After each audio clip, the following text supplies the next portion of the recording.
அனைவருக்கும் இனிய மாலை வணக்கம்.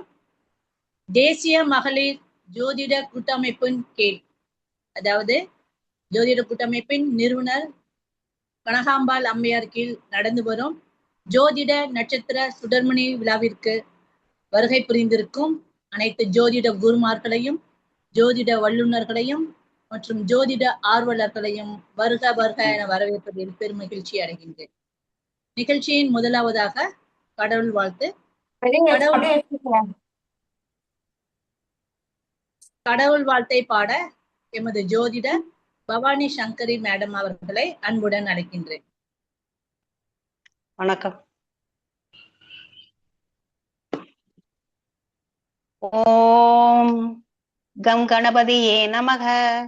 ஓம் ஸ்ரீம் சௌம் சௌம் சரவண பவாய சுப்பிரமணியோ. ஓம் பகவதே முத்து கிருஷ்ணாய ஹம்சாய வித்மஹே.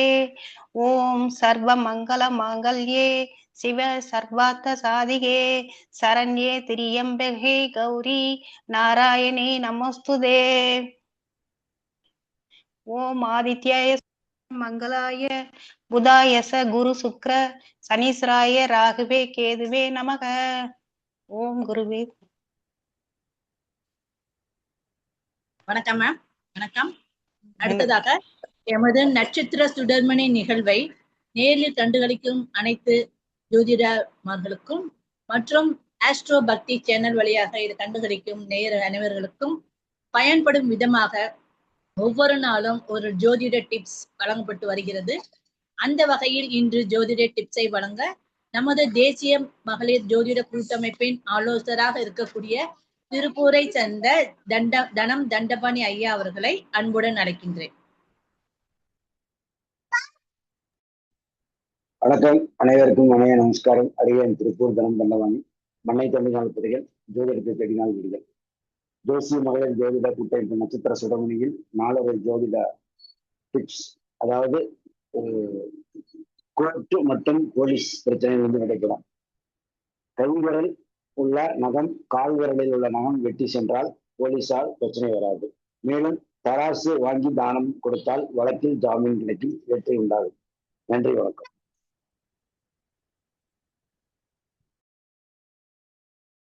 வணக்கம், நன்றி. அடுத்ததாக வரவேற்கிறேன். நமது நட்சத்திர சுடர்மணி நிகழ்வில் ஒவ்வொரு நாளும் பார்த்தீர்கள் என்றால் ஒவ்வொரு ஜோதிட குருமார்கள் தங்களுடைய ஜோதிட சூட்சமங்களையும், ஜோதிடத்தில் இருக்கக்கூடிய சூட்சமங்களையும் மற்றும் ஜோதிட அனுபவங்களையும் இங்கே நம்மிடையே பகிர்ந்து வந்து கொண்டிருக்கிறார்கள். அந்த வகையில் இன்று நம்மிடையே சென்னையை சேர்ந்த பாரம்பரிய ஜோதிட ஸ்ரீ நித்யவதி மேடம் அவர்கள் நம்மிடையே வருகை புரிந்திருக்கிறார்கள். இவர்கள் இன்று நம்மிடையே தாம்பூலம் பிரசன்னம் என்ற தலைப்பில் சிறப்புரையாற்ற வந்திருக்கிறார்கள். அவர்கள் சிறப்புரையாற்றுவதற்கு முன்பாக அவரை பற்றிய சிறு கருத்துக்களை இங்கு பதிவிட இருக்கிறேன். அம்மையார் அவர்கள் சகுந்தலா அம்மையார் ஆவார்கள். இவரது தந்தையார் தட்சிணாமூர்த்தி அவர்கள் ஆவார்கள். மற்றும் இவர்களுடைய குருமார்கள் என்று பார்த்தோம் அப்படின்னா ஸ்ரீஹரி ஜோதிட ஆசிரியர், அதாவது திரு கருணாகரன் ஐயா அவர்களிடம் இவர் தன்னுடைய ஜோதிட கலையை பயின்றுள்ளார். மற்றும் பொன்னையா சுவாமிகள், அதாவது காலபுருஷ தத்துவத்தின் நாயகன் என்று சொல்லக்கூடிய அவர்களிடமும் தன்னுடைய ஜோதிட பயணத்தை மேற்கொண்டுள்ளார். அது இல்லாமல் ஜி.கே. ஐயா அவர்களிடமும் தன்னுடைய ஜோதிட கருத்துக்களை கற்றுள்ளார். மேலும் முகுந்தன் முரளி ஐயா அவர்களிடமும் தன்னுடைய ஜோதிட ஞானத்தை பெற்றுள்ளார். இத்தகைய பெருமான குரு ஆசான்களிடமிருந்து தன்னுடைய ஜோதிட கலையை பெற்று இவர் அதன் மூலம் தன்னை நாடி வரக்கூடிய வாடிக்கையாளர்களுக்கும் அந்த கருத்துக்களை பகிர்ந்து அவர்களுக்கு ஒரு நல்வழி காட்டு வந்து கொண்டிருக்கிறார். அத்தகைய வகையில் பெரும் புகழும் பெற்ற நமது தாம்பூல பிரசன்னம் மற்றும் பாரம்பரிய ஜோதிடராக இருக்கக்கூடிய ஸ்ரீ நித்யவதி அம்மையார் அவர்களை இன்று நம்முடைய தாம்பூல பிரசனம் பற்றி பேசுமாறு அன்புடன் அழைக்கின்றேன். மேம், வருக வருக.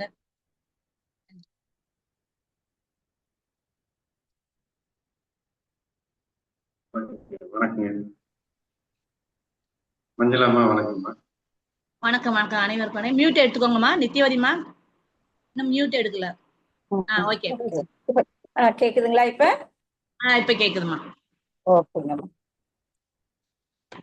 தேசிய மகளிர் கூட்டமைப்பு தலைவர் மதிப்பிற்குரிய கனக அம்பாள் அவர்களுக்கும், தேசிய மகளிர் ஜோதிட கூட்டமைப்பு நிகழ்ச்சி ஒருங்கிணைப்பாளர் சகோதரி மஞ்சுளா அசோக் கரூர் அவர்களுக்கும், மற்றும் எமது ஜோதிட குருமார்கள், ஜோதிட ஆசிரியர்கள், ஜோதிட ஆர்வலர்கள், ஜோதிட நண்பர்கள் அனைவருக்கும் எமது தாழ்மையான வணக்கத்தை தெரிவித்துக் கொண்டு, தாம்பல பிரசன்னம் அப்படின்ற ஒரு தலைப்புக்கு நம்ம போவோம். என்னை ஈன்றெடுத்த தாய் தந்தையரை வணங்கி கொண்டு, எனக்கு ஜோதிடத்தை கற்றுவித்த எமது குருமார்கள் அனைவரையும் பாதங்களை பணிந்து கொண்டு, எமது குலதெய்வத்தை வணங்கி கொண்டும், எமது இஷ்ட தெய்வத்தை வணங்கி கொண்டும், எமது எல்லை தெய்வங்களை வணங்கி கொண்டும், அனைவரையும் வணங்கி கொண்டு இனிதே நமது வகுப்புக்கு நம்ம போகலாம். தாம்பல பிரசன்னம்.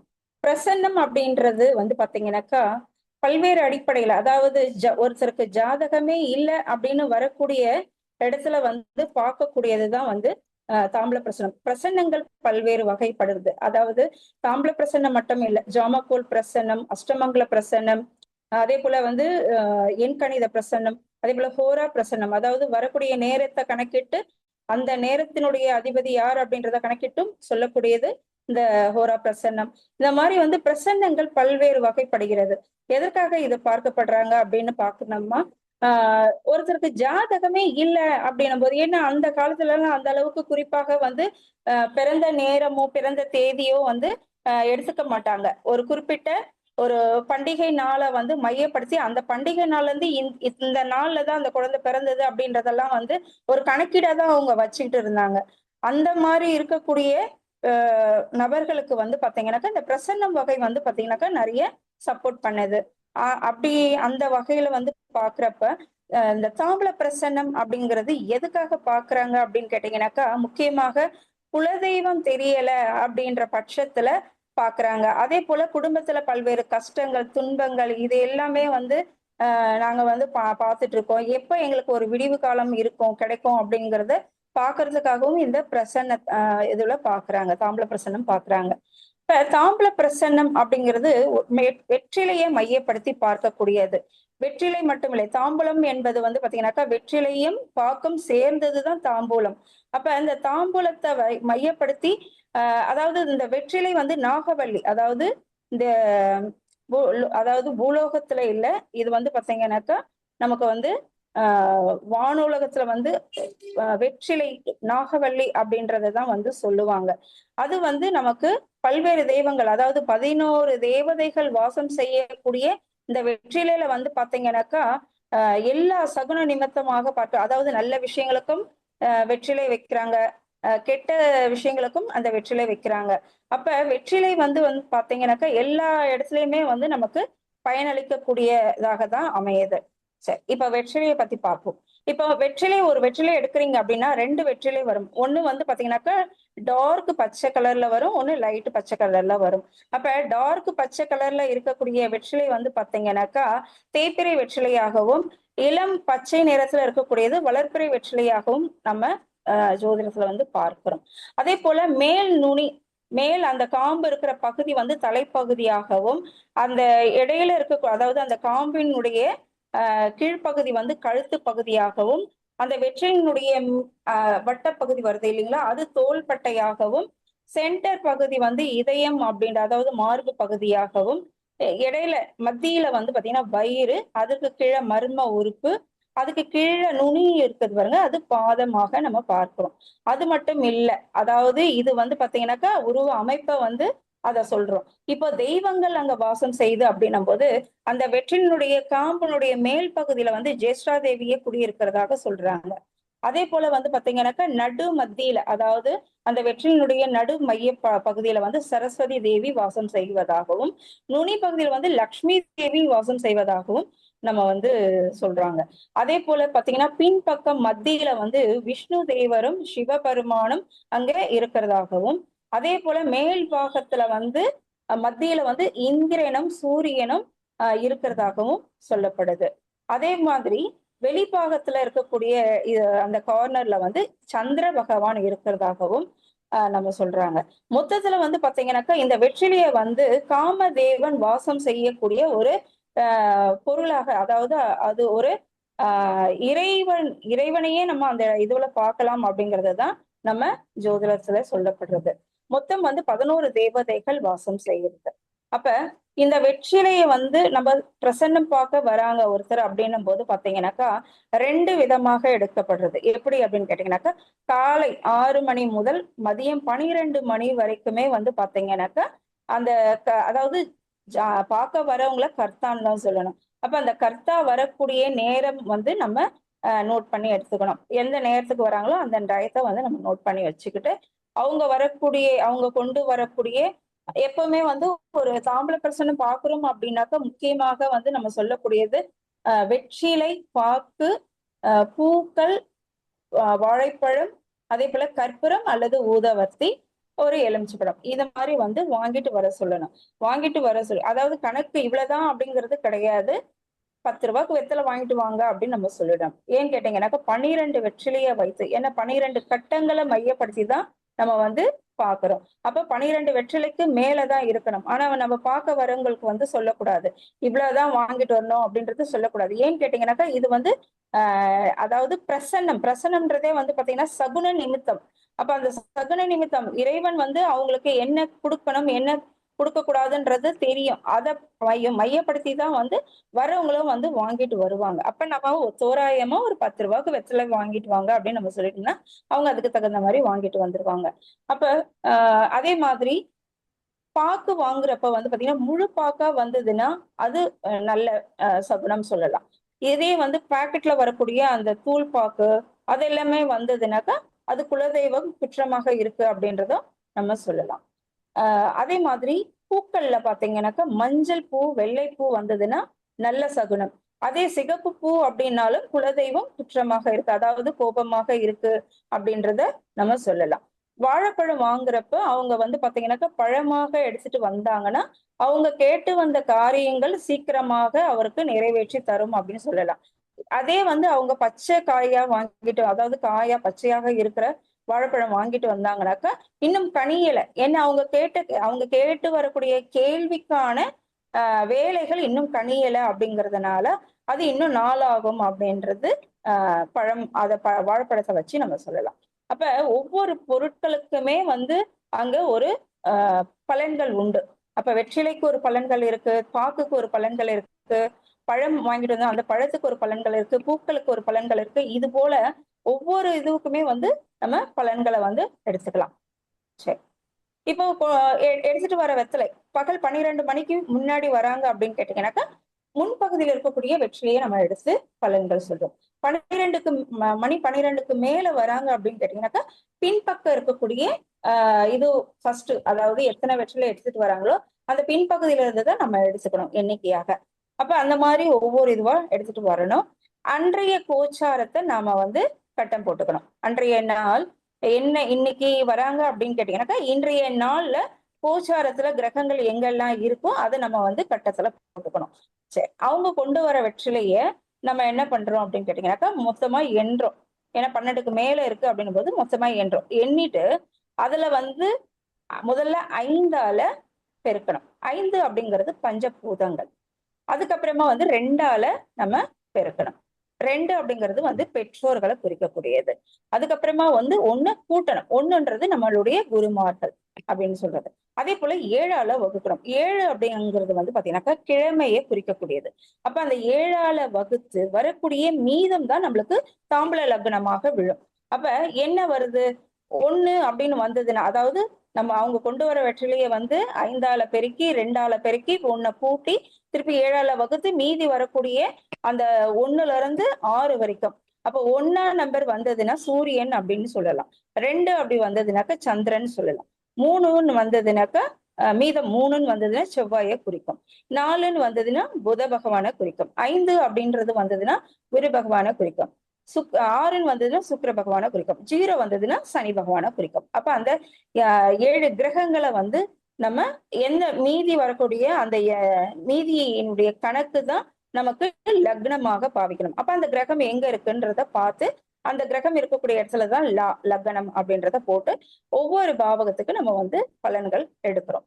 அப்ப இப்போ வந்து பாத்தீங்கன்னாக்கா சூரியன் வந்து பாத்தீங்கன்னாக்கா இப்போ மீதி 1 வருதுன்னு வச்சுக்கோங்க. அப்ப மீதி 1 வருது அப்படின்னாக்கா சூரியன் இன்னைக்கு இருக்கிறது வந்து பாத்தீங்கன்னாக்கா மீனத்துல இருக்கிறாரு. அப்ப மீனம் தான் லக்ன பாவகம் அப்படின்றத நம்ம எழுதிக்கணும்.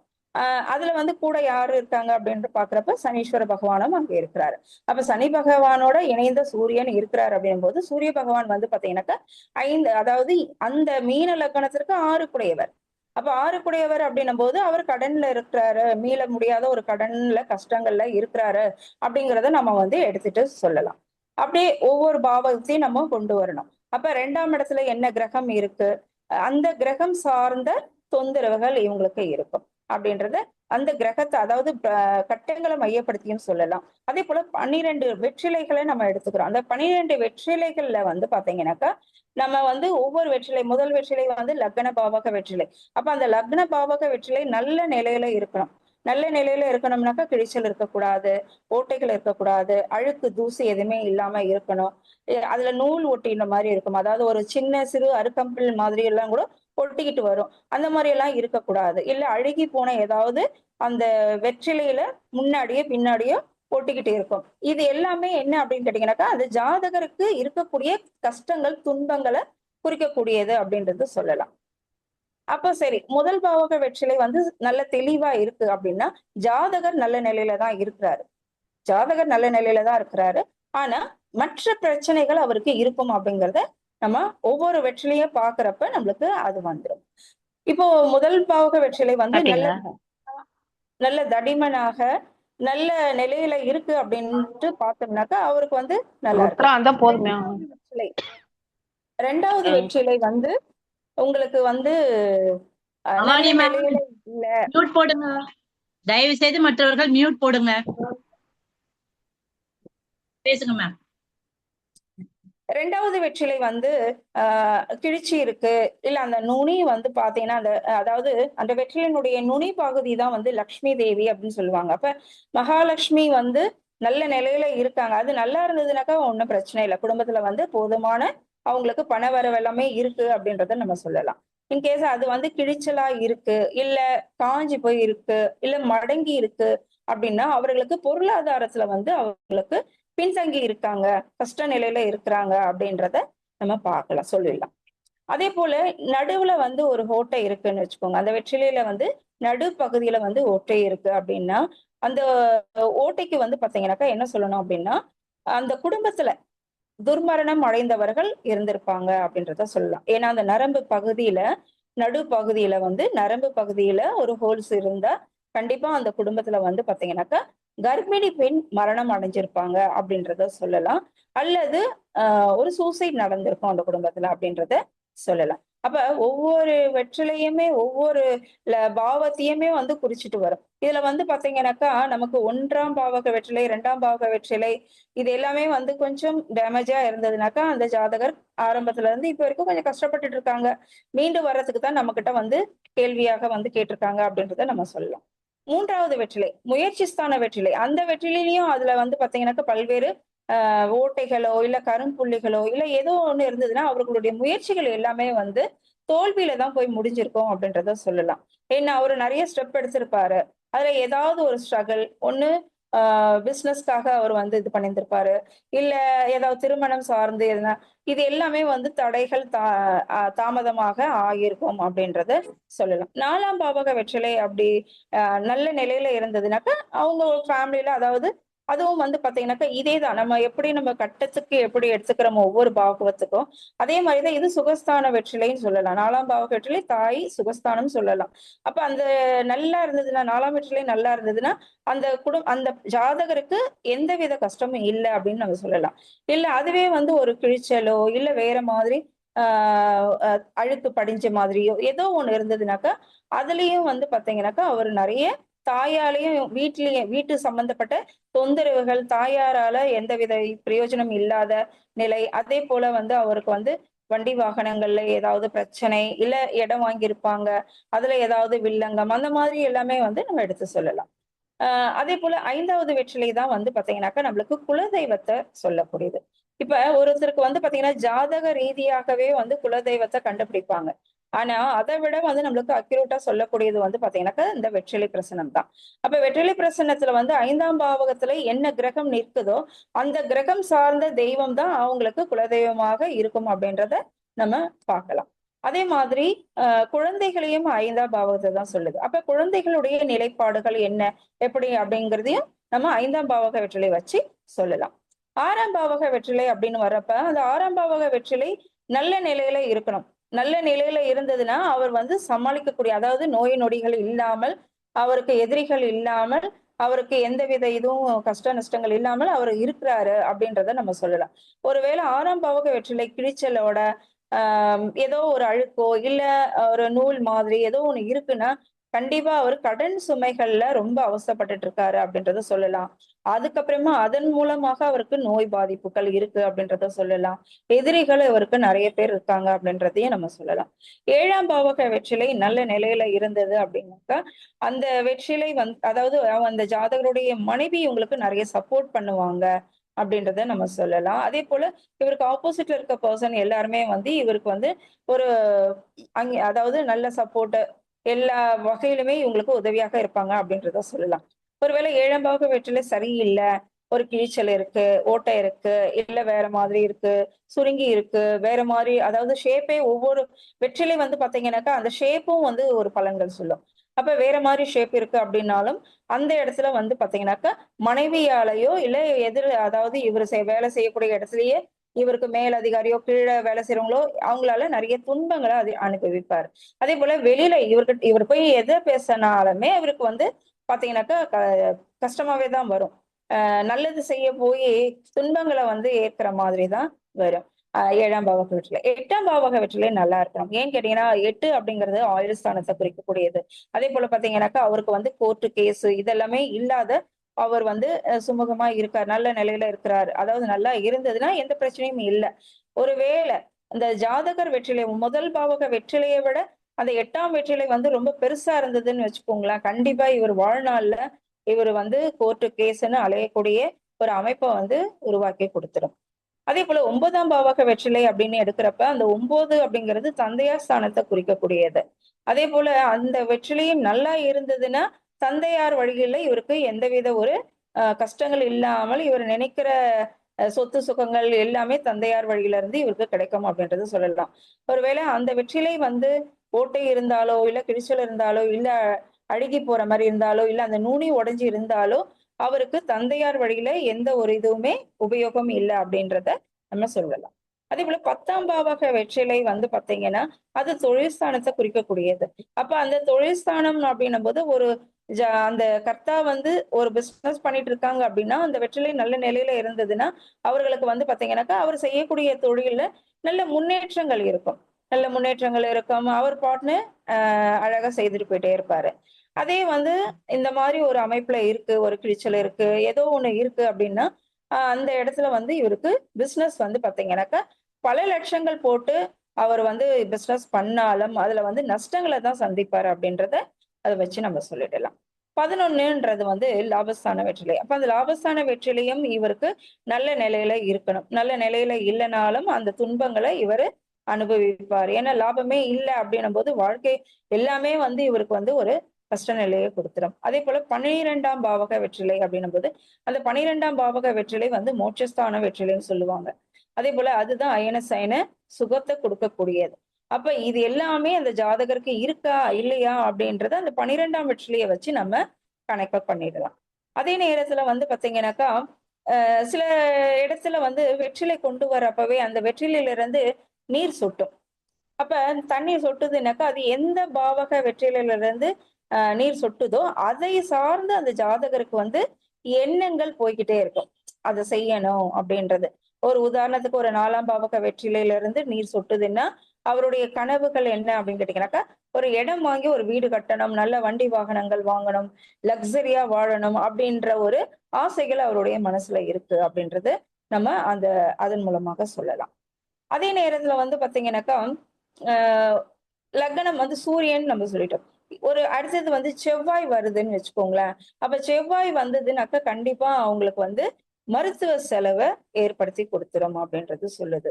அதாவது சூரியன் ஒண்ணு வந்தது, சூரியனுக்கான இதுவை நம்ம சொல்லிட்டோம். இப்ப செகண்ட் வந்து பாத்தீங்கன்னா செவ்வாய் வருது அப்படின்னாக்கா, செவ்வாய் தான் லக்னம் அப்படின்றது விடுது அப்படின்னு கேட்டீங்கன்னாக்கா, 3வது நம்பர் வருது அப்படின்னா, அப்ப இது செவ்வாயும் வந்தாலே வந்து பாத்தீங்கன்னாக்கா சகோதரர் வழியில ஏதோ ஒரு பிரச்சனைகளை இவரு ஃபேஸ் பண்ணிட்டு இருக்காரு. அதுக்காக தான் இவர் நம்மகிட்ட வந்திருக்கிறாரு அப்படின்றத சொல்லலாம். அதே போல சொத்துக்கள் சொல்லக்கூடியது, அல்லது மருத்துவ செலவு இதெல்லாமே வந்து இவருக்கு போயிட்டு இருக்கு.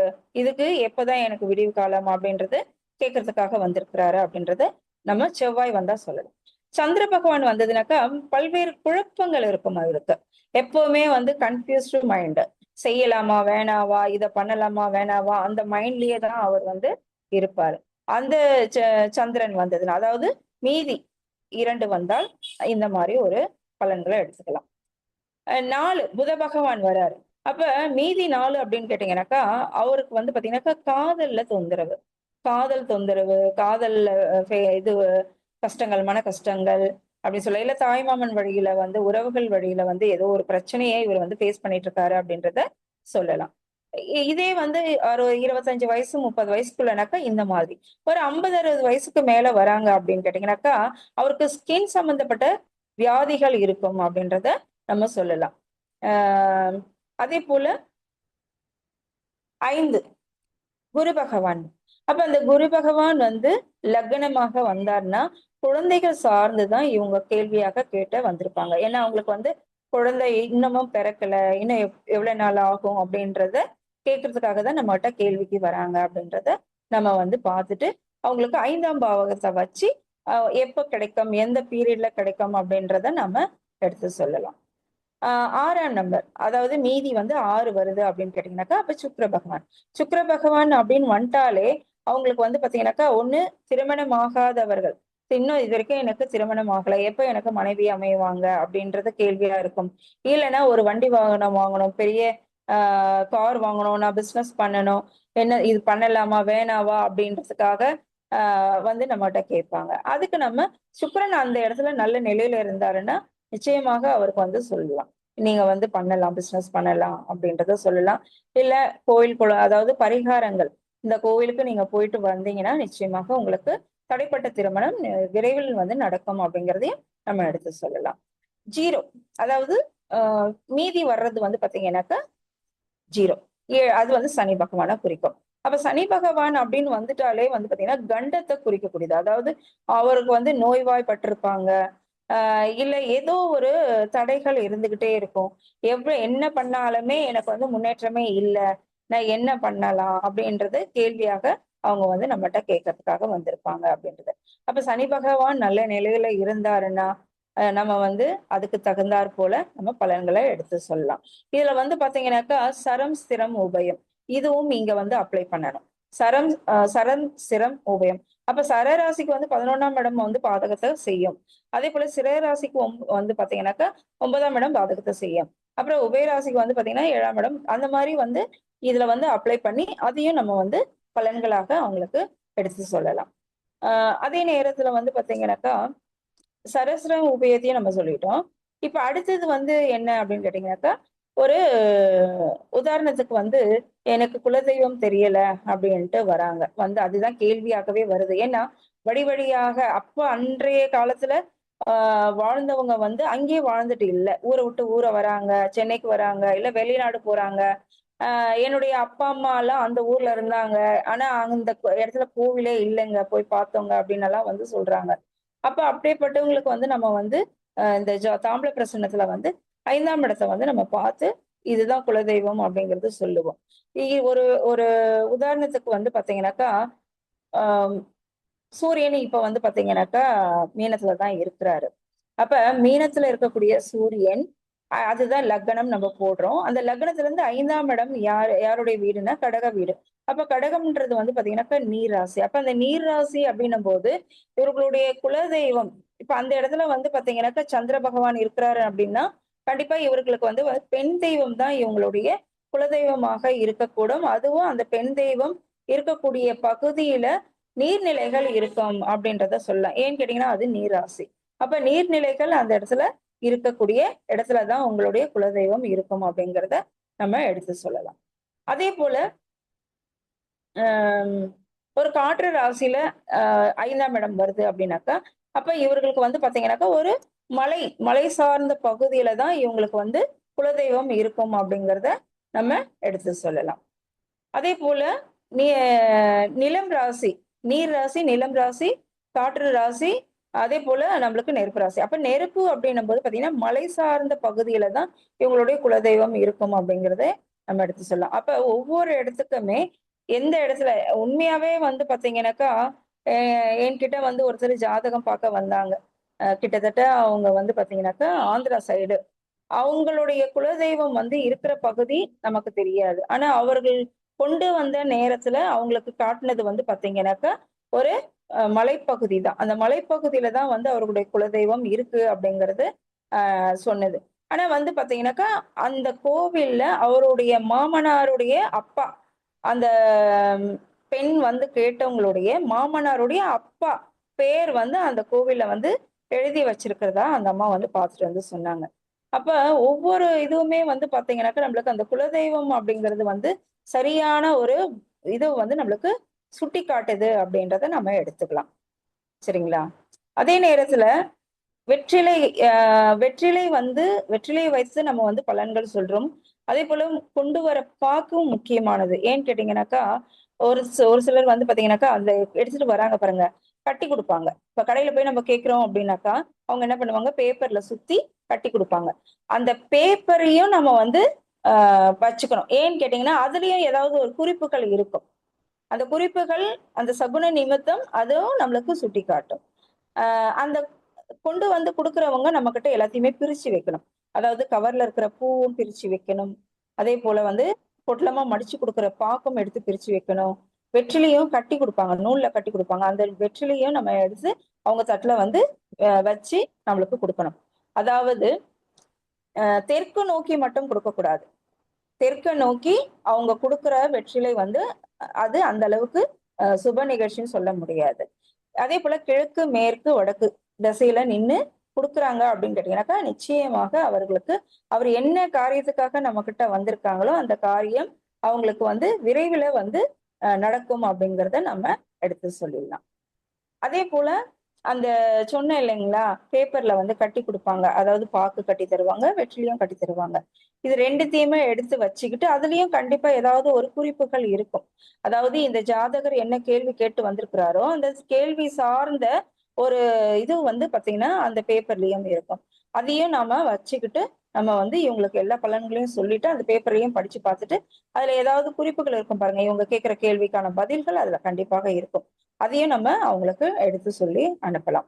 இது போல வந்து இந்த வெற்றிலை பிரசன்னம் வந்து பாத்தீங்கன்னாக்கா பல்வேறு வகையில ஒரு ஜாதகருக்கு ஒரு நல்ல முழு பலன்களையும் கொடுக்குது. அது மட்டும் இல்ல, இப்போ ஒரு குழந்தை பிறக்குது அப்படின்னா அந்த குழந்தை பிறக்கிற நேரத்தை வந்து டாக்டருங்க ஒரு நேரத்தை குறிச்சு வைப்பாங்க. நம்மகிட்ட கொண்டு வந்து கொடுக்கக்கூடிய நேரம் வேற நேரமாக இருக்கும். ஆனா அந்த அக்யூரேட்டா அந்த நேரம் தானா அப்படிங்கிறது நம்மளுக்கே கன்ஃபியூஸ்ட் ஆயிடும். டாக்டர்கிட்ட கேட்டாக்கா அவங்க என்ன சொல்லுவாங்க, நாங்க குழந்தைய வெளியே எடுப்போம், அதை கிளீன் பண்ணுவோம், அதுக்கப்புறம் தான் நாங்க டைமை பார்ப்போம் அப்படின்ற மாதிரி சொல்லுவாங்க. அப்ப அந்த மாதிரி இருக்கக்கூடிய இடத்துல வந்து இந்த தாம்பூல பிரசன்னம் நம்மளுக்கு வந்து முழு பலன்களையும் நம்மளுக்கு எடுத்து கொடுக்கறதுக்கு தயாரா இருக்கு அப்படின்றத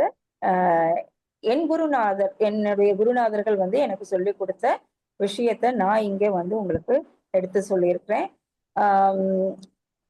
இன்னும் வந்து இதுல ஏதாவது டவுட் இருந்தாக்கா நீங்க ஏதாவது கேள்விகள் இருந்தாலும் நீங்க கேட்கலாம்.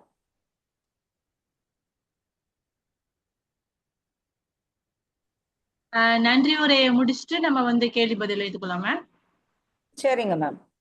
ஓகே. இல்ல இன்னும் டைம் இருந்தா போகலாம். டைம் இருந்தா போகலாம். டைம் என்ன இருக்கு மேம்? இன்னொரு 10 நிமிஷம் பேசலாங்களா? பேசலாம்.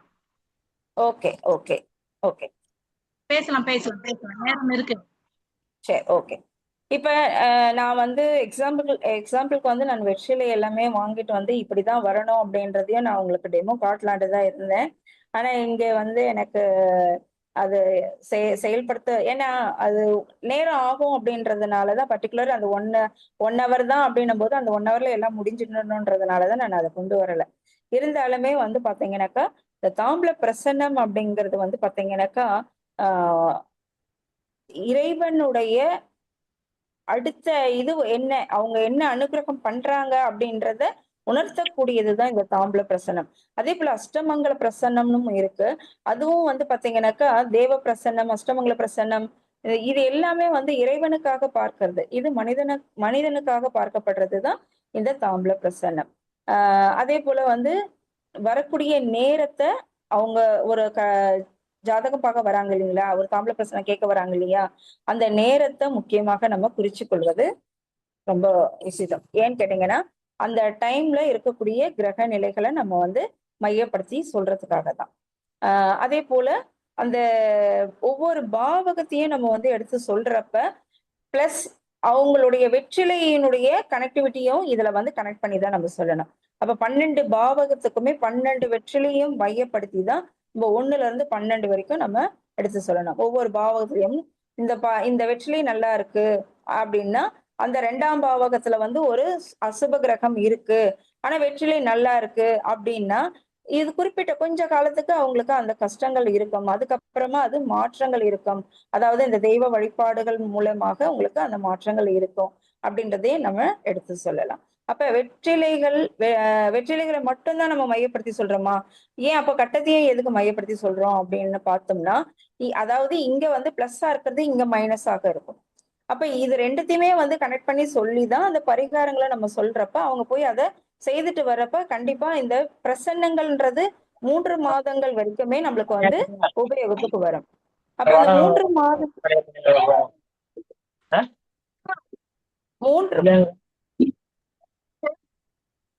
குரூப்பில் இருக்கக்கூடியவர்கள் தயவு செய்து மியூட் போடவும்.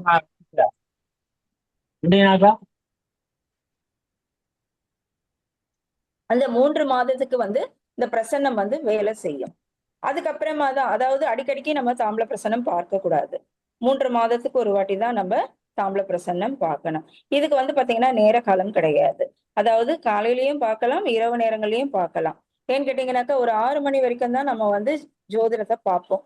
ஆனா வந்து அதுக்கு மேலேயும் வந்து இந்த தாம்பூல பிரசன்னங்கள் பார்க்கலாம் அப்படிங்கிறது நம்மளுடைய ஜோதிட விதிகள்ல ஒண்ணு. அதே போல ஒரு துக்க நிகழ்ச்சிக்கு போயிட்டு வராங்க, நம்ம பிரசன்னம் பார்க்கலாமா அப்படின்னு கேட்டீங்கன்னாக்கா அதுக்கு இதுக்கு சம்பந்தமும் கிடையாது, கண்டிப்பாக பார்க்கலாம். அதாவது தேவைப்பட்டால், இப்போ குடும்பத்துல வந்து பிரச்சனைகள் இருக்கு, எங்களால வந்து அதை எப்படி ரெக்கவர் பண்ணணும் அப்படின்றதுக்காக தான் நாங்க வரோம் அப்படின்னாலும் பரவாயில்ல, கண்டிப்பாக அது வீட்டுல வந்து ஒரு கெட்டது நடந்திருந்தாலும் வந்து பாக்குறதுக்கு உங்களுக்கு இது இருக்கு, அனுமதி இருக்கு, அது எல்லாமே செய்யலாம். சரிங்களா? Okay madam. ஓகே, நன்றி மேம். நன்றி. அடுத்ததாக நன்றி உரையை வழங்க எனது தேசிய மகளிர் ஜோதிட கூட்டமைப்பின் ஆலோசகராக இருக்கக்கூடிய திருப்பூரை தேர்ந்த தனம் தண்டபாணி ஐயா அவர்களை அன்புடன் அழைக்கின்றேன்.